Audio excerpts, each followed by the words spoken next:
Hi guys. శ్రీకృష్ణుడు పాండవులని దుర్వాస మహర్షి శాపం నుంచి ఎలా రక్షించాడో తెలుసా? పాండవులు వనవాసంలో ఉన్నప్పుడు వారిని అనేక మంది ఋషులు, ప్రముఖులు, రాజులు సందర్శించేవారు. కానీ వారు సందర్శించిన సమయంలో ఆతిథ్యం ఇవ్వడానికి పాండవులు చాలా ఇబ్బందులు పడేవారు.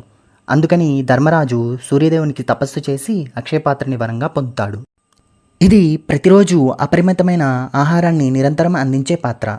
ద్రౌపది స్వయంగా ఆ రోజు భోజనం పూర్తి చేసిన తర్వాత మాత్రమే అది ఆహారాన్ని అందించడం ఆగిపోతుంది.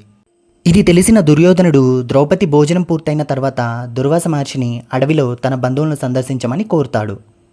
అప్పుడు పాండవుల దగ్గర ఆతిథ్యం ఇవ్వడానికి ఏం ఉండదని, దానివల్ల దుర్వాస మహర్షి వారిని శపిస్తాడు అని దుర్యోధనుడు ఇలా చేస్తాడు.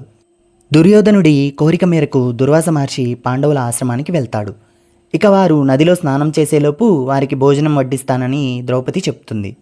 కానీ అప్పటికే ద్రౌపది భోజనం పూర్తి చేసినందువల్ల అక్షయపాత్ర అలసిపోతుంది. ఒకవేళ దుర్వాస మహర్షికి అవమానం జరిగితే అనర్థం జరుగుతుందని ద్రౌపది శ్రీకృష్ణుని ప్రార్థిస్తుంది. ఇక శ్రీకృష్ణుడు ఆ అక్షయపాత్రను తీసుకురమ్మని చెప్పి అందులో మిగిలి ఉన్న ఒక్క అన్నం మెతుకు తిని తాను సంతృప్తి చెందాను అని చెప్తాడు.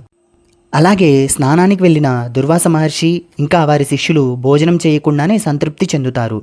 ఎందుకంటే మొత్తం విశ్వాన్ని వ్యాపించిన పరమాత్మ ఆకలి తీర్చడం అంటే అన్ని జీవుల ఆకలి తీర్చడం. అలా శ్రీకృష్ణుడు పాండవులని దుర్వాస మహర్షి శాపం నుండి రక్షిస్తాడు.